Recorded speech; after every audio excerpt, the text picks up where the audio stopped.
हाँ जी बच्चे, आज की क्लास में एक और मोस्ट इम्पॉर्टेंट टॉपिक कर रहे हैं। तो बच्चे पेपर में ये आर्टिकल बाय नेम आएगा, state and prove integral representation of Bessel function. बच्चे बेसल फंक्शन जेएनएक्स को बोलते हैं और उसकी इंटीग्रल रिप्रेजेंटेशन सेक्शन ए में भी डायरेक्ट पूछ सकता है कि बेसल फंक्शन की इंटीग्रल रिप्रेजेंटेशन लिखो। तो बच्चे जेएनएक्स का फॉर्मूला 1/पाई इंटीग्रेशन 0 से पाई कोस ब्रैकेट में लिखा हुआ है N theta minus x sine theta bracket बंद इंटू डी थीटा, जहाँ पर ये वाला जो एन है वो इंटीजर से बिलोंग कर रहा है। तो बच्चे इस पूरी रिप्रेजेंटेशन को बोलते हैं बेसल फंक्शन की इंटीग्रल रिप्रेजेंटेशन। तो बच्चे हमें बेसिकली ये फॉर्मूला पूरा प्रूव करना है कि जे एन एक्स का फॉर्मूला ये कुछ होता है, या हम ये प्रूव कर दें इतने इतने की चीज़ बराबर होती है पाई जे एन एक्स। तो बच्चे ये लेकर आना है जहाँ पर ये जो n है वो कहाँ पर बिलोंग कर रहा है, इंटीजर। तो बच्चे इस आर्टिकल को प्रूव करने के लिए मुझे कहीं ना कहीं इस चीज़ से हिंट मिला कि n अगर इंटीजर से बिलोंग कर रहा है तो मैं इंटीजर्स को दो कैटेगरी में बांट रहा हूँ, पॉजिटिव और नेगेटिव। देखो जीरो तो न्यूट्रल एलिमेंट है तो वो इन दोनों में ही इंक्लूड हो गया। तो पॉजिटिव इंटीजर और नेगेटिव इंटीजर के लिए हम कैलकुलेशन कर रहे हैं। बच्चे उस कैलकुलेशन को करने से पहले आप ये दो फॉर्मूले याद कर लो अच्छे से। तो बच्चे कल की क्लास में थोड़ा सा बताया भी था, कोस एक्स साइन थीटा तो फॉर्मूला है J0 + 2 कोस 2 थीटा J2, यानी पैरों में J के 2 है तो एंगल में भी 2, फिर पैरों में 4 है तो एंगल में भी 4। और सोचो ऐसे करते करते अगर मैं इसकी nth टर्म लिखूं तो 2 तो आएगा ही, कोस 2n थीटा J2n। और ऐसे ही अगर मैं इसको ओड पावर्स में लिखूं तो बच्चे इसमें तो इवन ही आ पाएंगी, 2 4 6, तो लास्ट में जाकर इवन बनेगा 2n। तो बच्चे यहाँ पर 4 की जगह 2n और नीचे भी पैरों में 2n। तो बच्चे और इसी तरीके से अगर साइन वाले एक्सपेंशन की बात करूँ तो बच्चे इसमें ओड नंबर चल रहे हैं 1 1 3 3। तो ओड नंबर में अगर nवी टर्म लिखेंगे तो 2n + 1 और यहाँ पर भी 2n + 1, क्योंकि बच्चे 2n + 1 एक ओड नंबर बनता है। अगर आप n की वैल्यू 1 2 3 इसमें 2n + 1 में रखोगे और अगर n के बदले 1 2 3 रखोगे 2n में तो सम संख्या बनेगी। तो यहाँ से लास्टवीं टर्म जो nवी लिखेंगे वो 2n की फॉर्म में, और यहाँ पर जो लास्टवीं nवी टर्म लिखेंगे वो 2n + 1 की फॉर्म में। एक तो ये। दूसरा, मैं अब कर क्या रहा हूँ, इसके अंदर पहले दो पार्ट्स बना रहा हूँ। n को एक बार पॉजिटिव इंटीजर लेकर कैलकुलेशन करूँगा और एक बार नेगेटिव इंटीजर, और दोनों ही केसों में मेरे पास यही आंसर आ जाएगा। तो ओवरऑल अपने कह सकते हैं कि n चाहे पॉजिटिव इंटीजर हो चाहे नेगेटिव, हमें हमारे पास JNX का फॉर्मूला ये कुछ ही होगा। अब इस आर्टिकल की अगर कैलकुलेशन को ध्यान में रखना चाहते हो तो बहुत ही सिंपल मैंने ये छोटा सा चार्ट बनाया है। बच्चे सबसे पहले आप जैसे कोस एक्स साइन थीटा का एक्सपेंशन बुला लोगे, nवी टर्म भी लिख दोगे। लिखने के बाद मैं उस पूरे स्टेप को एक बार कोस 2n थीटा से मल्टीप्लाई करूँगा, पूरे स्टेप का थीटा के रिस्पेक्ट में इंटीग्रेशन और लिमिट लगा दूंगा 0 से पाई। फिर मैं इसी वाले एक्सपेंशन को मल्टीप्लाई करूँगा कोस 2n + 1 थीटा से, डी थीटा के रिस्पेक्ट में इंटीग्रेशन और लिमिट 0 से पाई। फिर मैं ये वाला एक्सपेंशन बुलाऊंगा, इसको मैं मल्टीप्लाई करूँगा पहले साइन 2n थीटा से, डी थीटा के रिस्पेक्ट में इंटीग्रेशन और लिमिट लगाऊंगा 0 से पाई। और फिर मैं उसी एक्सपेंशन को साइन 2n + 1 थीटा से मल्टीप्लाई करूंगा, लिमिट लगाऊंगा 0 से पाई और डी थीटा के रिस्पेक्ट में इंटीग्रेशन। ये करने के बाद कुछ वैल्यूज़ 0 आ जाएंगी और कुछ वैल्यूज़ के आंसर आ जाएंगे। मतलब मान लो इस केस में कुछ ना कुछ आंसर आ गया, इस केस में 0 आ जाएगा, इस केस में 0 आ जाएगा और इस केस में कुछ ना कुछ आंसर आ जाएगा। और फिर उन सबको कंबाइंड कर देंगे तो n बराबर पॉजिटिव इंटीजर वाला केस ख़त्म हो जाएगा। तो ये सारा प्रोसेस मैं आपको करके दिखाता हूँ। उसके अलावा आपको एक प्रॉपर्टी याद होनी चाहिए। बच्चे प्रॉपर्टी क्या है वो मैं यहाँ लिख देता हूँ, पीछे लिख रखी है तो आपको नोट करने की ज़रूरत नहीं है, पर ये चीज़ नोट कर लेना, ये नोट्स में नहीं है, ये देखते ही तुम्हें याद आ जाएगा ये आर्टिकल। तो बच्चे क्या चीज़ है प्रॉपर्टी में, 0 से π/2 कोस m theta cos n theta into D theta. बच्चे अगर ये m और n अलग अलग है तो इसका इंटीग्रेशन करने पर, इसकी वैल्यू इन लिमिट्स के बीच में करने पर हमेशा 0 आएगी। कब? जब m और n अलग अलग हैं। पर इसकी वैल्यू π/2 हो जाएगी। इस पूरा इंटीग्रेशन को सोल्व करते ही डायरेक्ट लिख दो π/2 अगर m और n सेम है। ये जो अंदर m और n एंगल में दिख रहे हैं, अगर ये दोनों सेम है और लिमिट 0 से π/2 है तो आप उस केस में इसका इंटीग्रेशन सीधा क्या लिखेंगे, π/2। अदरवाइज इसका इंटीग्रेशन सीधा क्या लिखेंगे, 0। बच्चे लिमिट को सही कर लो, 0 से π/2 नहीं है, 0 से पाई है, थोड़ा सा ध्यान से। तो बच्चे आंसर π/2 आएगा अगर m और n बराबर है, और अगर अलग अलग है तो वैल्यू 0। अब इस क्वेश्चन को करने के लिए हमने क्या किया, सबसे पहले हमने इस कोस x साइन थीटा का एक्सपेंशन बुला लिया। n को कैसा इंटीजर लेकर चले हैं, पॉजिटिव इंटीजर। अच्छा, nवीं टर्म तुम्हें बताई थी, इवन नंबर चल रहा है तो j2n और cos 2n थीटा, इसको मार्क कर दिया इक्वेशन 1। फिर ये वाला एक्सपेंशन बुलाया और इसमें nवीं टर्म लिखेंगे तो ओड नंबर, तो j के पैरों में 2n+1 और साइन के एंगल में भी 2n+1, इक्वेशन नंबर 2।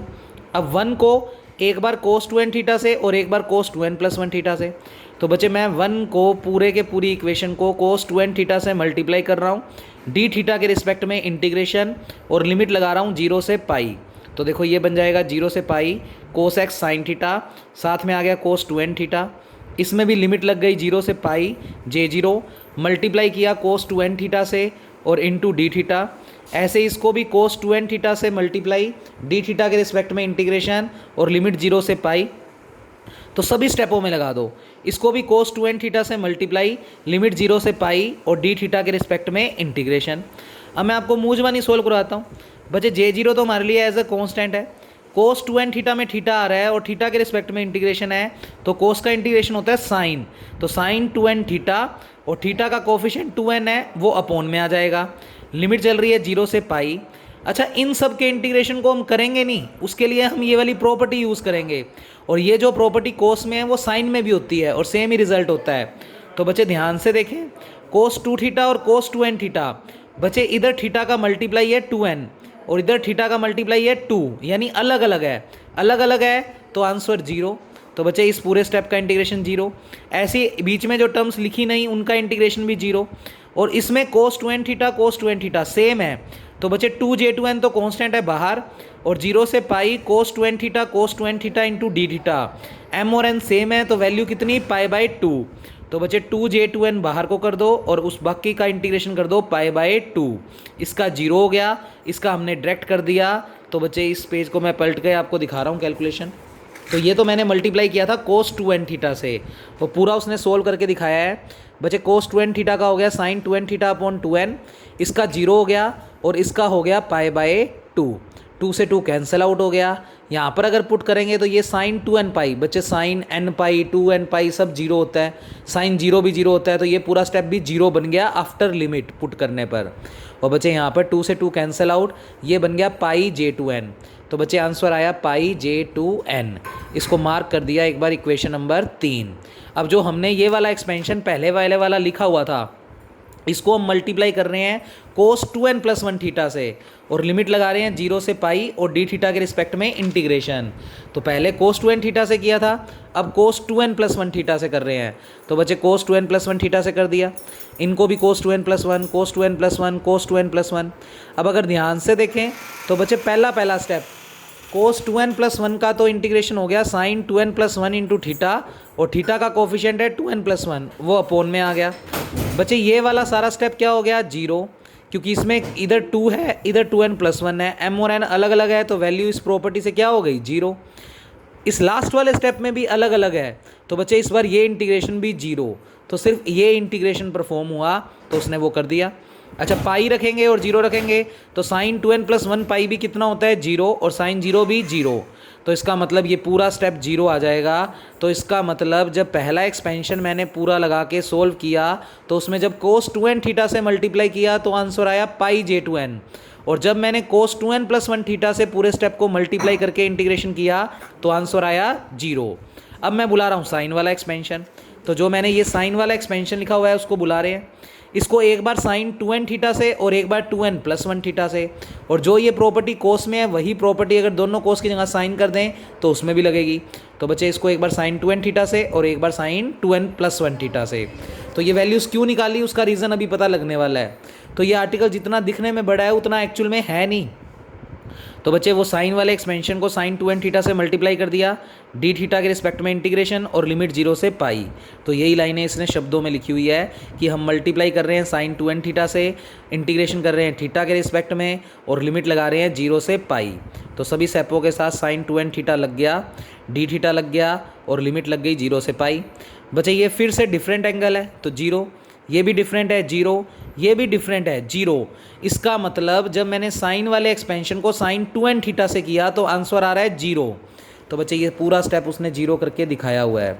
फिर बच्चे आगे बढ़ते हैं। अब वही वाले साइन वाले एक्सपेंशन को मैं मल्टीप्लाई कर रहा हूँ साइन 2n + 1 थीटा से। तो किससे कर रहा हूँ बच्चे? साइन 2n + 1 थीटा से। तो अपनों ने साइन 2n + 1 थीटा से पूरे स्टेप को मल्टीप्लाई कर दिया, डी थीटा के रिस्पेक्ट में इंटीग्रेशन, और लिमिट लगा दी 0 से पाई।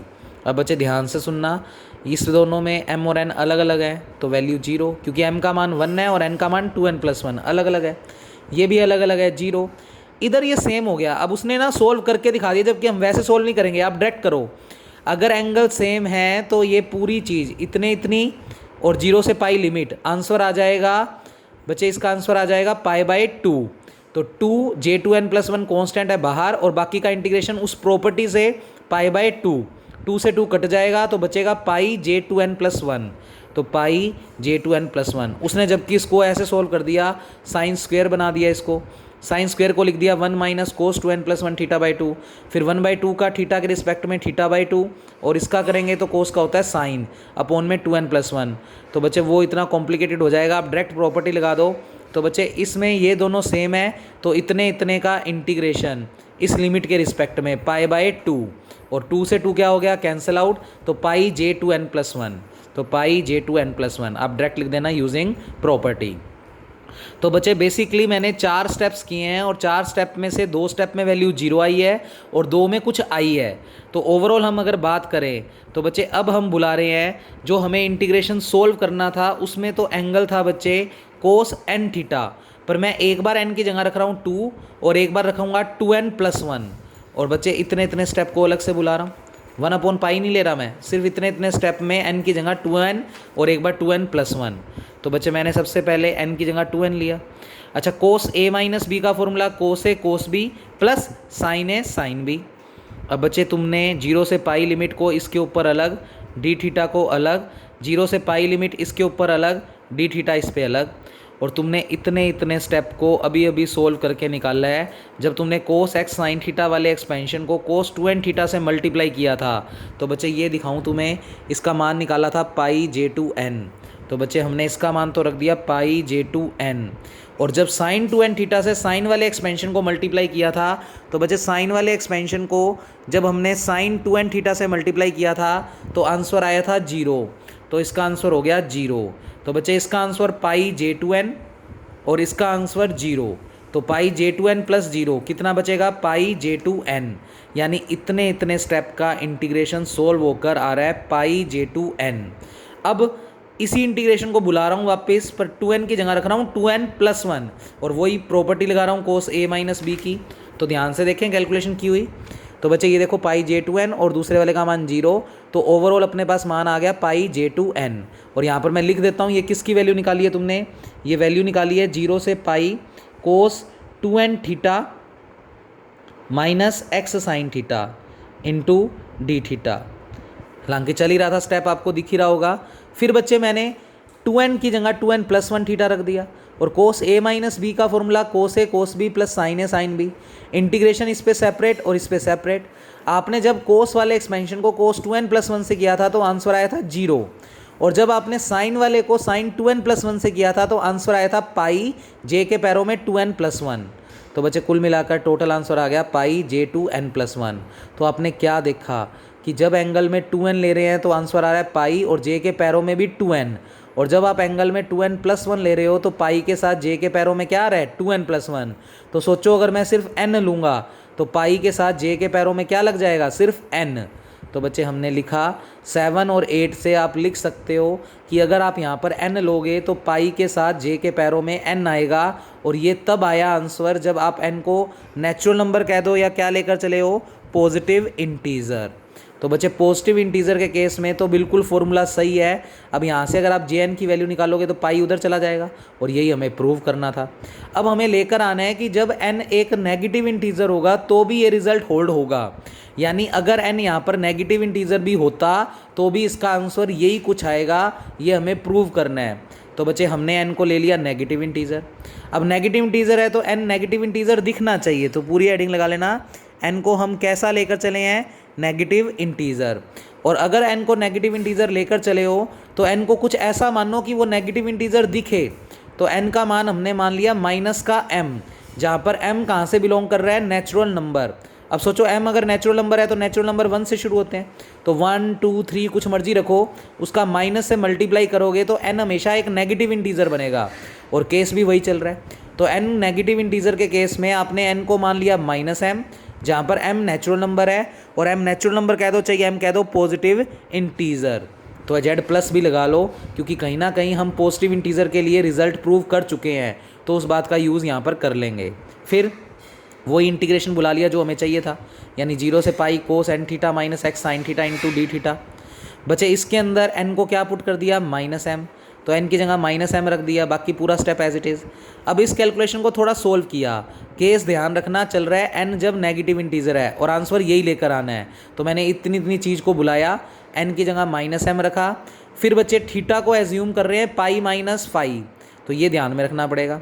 डिफ्रेंशिएशन करेंगे तो थीटा का डिफ्रेंशिएशन डी थीटा, पाई तो कांस्टेंट है 0, और फाई का क्या होता है, माइनस का डी फाई, तो बच्चे डी थीटा की जगह तो रख दूंगा माइनस का डी फाई।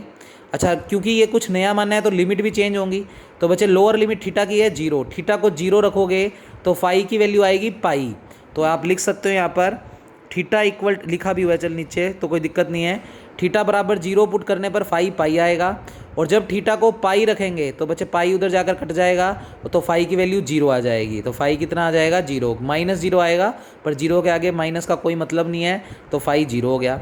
तो बच्चे लोअर लिमिट तो हो गई पाई और अपर लिमिट हो गई 0, तो लोअर लिमिट पाई अपर लिमिट 0, कोस चल ही रहा है, माइनस का m चल ही रहा है, थीटा की जगह रख दिया पाई माइनस फाई, माइनस का x साइन चल ही रहा है, थीटा की जगह रख दिया पाई माइनस फाई, और डी थीटा की जगह रख दिया माइनस का डी फाई, तो डी थीटा की जगह डी फाई, और जो माइनस है वो बाहर आ गया। बच्चे लिमिट को चेंज करेंगे तो ये माइनस खत्म हो जाएगा, तो 0 से पाई माइनस खत्म हो गया, कोस माइनस m का अंदर मल्टीप्लाई कर दिया तो माइनस m पाई, और माइनस m जब माइनस फाई से होगा तो प्लस का फाई, और माइनस का x। बचे sine 180 minus theta, sine 180 minus theta, तो साइन सेकंड क्वाड्रेंट में पॉजिटिव होता है, तो साइन पाई माइनस फाई क्या ही होता है, साइन फाई, इनटू में चल रहा है बच्चे डी फाई। फिर थोड़ा तरीके से लिखा, कोस चल ही रहा है, माइनस एम पाई चल ही रहा है, M phi minus x sine phi भी चल ही रहा है। बच्चे इस पूरे को मान लेंगे ए, और इस एम पाई माइनस के साथ इसको मान लेंगे बी, तो बच्चे कोस ए प्लस बी, क्योंकि हमने इस पूरी चीज़ को बी मान लिया, तो बच्चे यहाँ पर कोस ए प्लस बी का फॉर्मूला लगेगा, और कोस ए प्लस बी का फॉर्मूला क्या होता है, तो कोस ए प्लस बी में ये पूरी वैल्यू, तो कोस ए प्लस बी का फॉर्मूला होता है कोस ए में बच्चे हमने क्या मानना है, ये कुछ, तो ये रहा कोस ए, कोस बी में क्या मानना है, माइनस का एम पाई, फिर फॉर्मूले में होता है माइनस साइन ए, बच्चे इसको अच्छे से नोट्स में लिख लो, साइन ब्रैकेट में माइनस एम पाई, तो साइन ए साइन बी में मैं बारी बारी कह रहा हूँ माइनस का एम पाई पूरा मान रहा हूँ, तो यहाँ पर माइनस का एम पाई लिख लेना अच्छे से। तो बच्चे ये हो गया साइन ए और ये हो गया साइन बी, तो कोस ए कोस बी माइनस साइन ए साइन बी। अब बच्चे साइन एम पाई 2 पाई सब 0 होता है, तो ये स्टेप 0 हो गया, 0 इंटू कुछ भी 0, तो ये तो पूरा ही स्टेप 0 हो गया।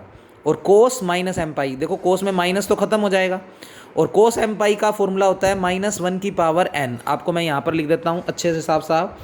बच्चे कोस एन पाई का फॉर्मूला होता है -1 की पावर n, तो अगर कोस एम पाई है तो इसका फॉर्मूला हो गया -1 की पावर m। तो बच्चे माइनस तो कोस में ख़त्म हो जाता है, और कोस एम पाई को लिख दिया -1 की पावर m, ये स्टेप चल ही रहा है, और ये साइन एम पाई की वजह से 0 हो गया, तो बाहर बचा हुआ है डी फाई। अब बच्चे इतना स्टेप बच गया, तो इसको मैंने साफ साफ आगे वाले पेज पे लिख दिया, और ये जो प्रॉपर्टीज़ हैं वो भी आगे लिखी हुई हैं साफ साफ, तो इनको अच्छे से मैंने आपको शो किया। तो कोस एम पाई होता है -1 की m, और साइन एम पाई होता है 0। तो बच्चे यहाँ तक स्टेप बन गया। यहाँ तक बनने के बाद -1 की m तो कॉन्स्टेंट है, इंटीग्रेशन से बाहर, अंदर बचेगा 0 से pi cos m phi minus x sine phi into d phi. अब बच्चे ध्यान देने वाली बात यह है कि इतने स्टेप को हमने पहले सोल्व किया हुआ है।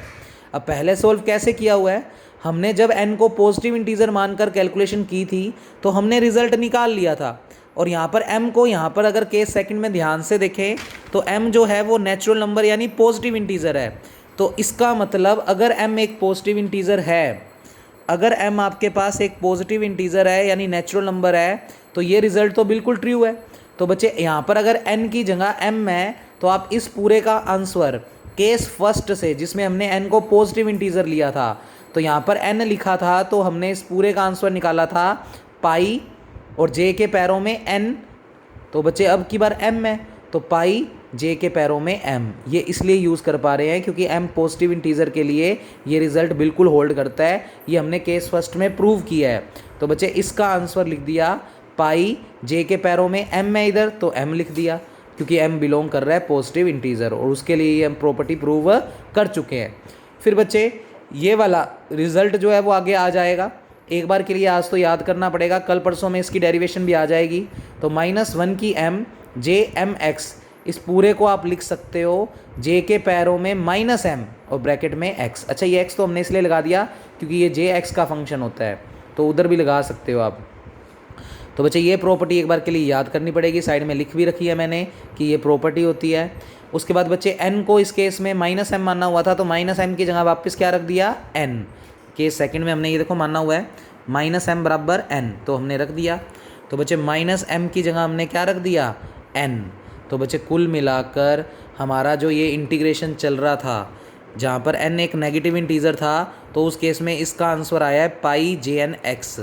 तो इसका मतलब n चाहे नेगेटिव इंटीजर हो, n चाहे पॉजिटिव इंटीजर हो, इस पूरे की वैल्यू हमेशा पाई jn(x) ही आती है। यहाँ से jn(x) का मान निकालें तो पाई अपॉन में चला गया, तो 1/पाई 0 से पाई कोस n theta minus x sign theta into D theta. तो बच्चे यहाँ हमारी आज की वीडियो कंप्लीट होती है। ये काम अच्छे से देख लेना, पेपर में ये 10 या 20 मार्क्स में आर्टिकल आ सकता है और बाय नेम आएगा, तो इसके लिए आपको ये पूरी लाइन याद होनी चाहिए कि ये चीज़ इसके इक्वल प्रूव करनी है। तो एक शॉर्ट समरी बता देता हूँ जिससे आपको याद रह जाएगा ये आर्टिकल। आप सबसे पहले कोस x साइन थीटा का एक्सपेंशन बुलाओगे, उसको एक बार कोस 2n थीटा से मल्टीप्लाई और एक बार कोस 2n+1 थीटा से मल्टीप्लाई, और डी थीटा के रिस्पेक्ट में इंटीग्रेशन और लिमिट 0 से पाई। उससे एक स्टेप में तो वैल्यू 0 ही आ जाएगी और एक में आंसर आएगा पाई j2n। फिर साइन वाला एक्सपेंशन बुलाओगे, उसको एक बार मल्टीप्लाई करोगे साइन 2n थीटा से और एक बार साइन 2n+1 थीटा से। जब साइन 2n थीटा से करेंगे तो आंसर आएगा 0, और जब साइन 2n+1 थीटा से करेंगे तो वैल्यू आएगी पाई j के पैरों में 2n+1। उसके बाद बच्चे उसके बाद जो इंटीग्रेशन हमें प्रूव करना था उसको बुला लोगे, उसमें एक बार n की जगह 2n रखेंगे और कोस a माइनस बी का फॉर्मूला लगा देंगे, तो cos a cos b plus sine a sine b। Integration को सेपरेट करेंगे, दोनों की वैल्यू निकाल रखी है आपने, वो रख दोगे तो आंसर आ जाएगा पाई j2n। यानी जब हमने n की जगह 2n रखकर इस इंटीग्रेशन को बुलाया तो आंसर आया पाई j2n। अब इसी इंटीग्रेशन को बुलाएंगे पर n की जगह रखेंगे 2n+1 और फिर कोस ए माइनस कोस बी का फॉर्मूला लगा देंगे, सोल्व करेंगे, दो इंटीग्रेशंस बनेंगे, दोनों की वैल्यू निकाल रखी है और आंसर आएगा पाई j के पैरों में 2n+1। इसका मतलब जब हम यहाँ पर n की जगह 2n लेते हैं तो आंसर आता है पाई j2n, 2n+1 लेते हैं तो पाई j2n+1। तो इसका मतलब n पॉजिटिव इंटीजर अगर हो तो यहाँ पर n लेंगे तो यहाँ पर n ही आएगा। अब लास्ट केस बनाया जब n कैसा इंटीजर नेगेटिव। नेगेटिव के केस में थोड़ी सी कैलकुलेशन याद रखनी पड़ेगी। तो जब n नेगेटिव इंटीजर लोगे तो n को मान लोगे -m, जहाँ पर m जो है वो पॉजिटिव इंटीजर। फिर इस इंटीग्रेशन को बुला लोगे, n की जगह -m रख दोगे।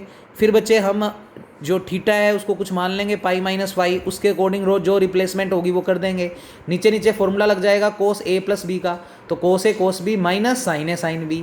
साइन m पाई 0 होने की वजह से पूरा स्टेप 0, पर कोस n पाई की वैल्यू या m पाई की वैल्यू -1 की पावर m, वो रख कर थोड़ा सा सोल्व किया, प्रॉपर्टी लग गई यहाँ पर। वो लगाने के बाद लास्ट में -m को जो मानना हुआ था वो रख दिया, तो आंसर यानी n नेगेटिव इंटीजर हो तो भी आंसर पाई jnx आ रहा है और पॉजिटिव इंटीजर हो तो भी आंसर पाई jnx आ रहा है। तो आप ओवरऑल कह सकते हो n कोई मर्जी इंटीजर हो, इस jnx इस वाले में अगर n रखोगे तो आंसर आएगा पाई jnx, और यहाँ से jnx का मान निकाल लें तो पाई अपॉन में, तो दैट इज़ डिज़ायर आंसर। तो बच्चे आज की वीडियो यहीं ख़त्म कर रहे हैं। Okay, thank you class.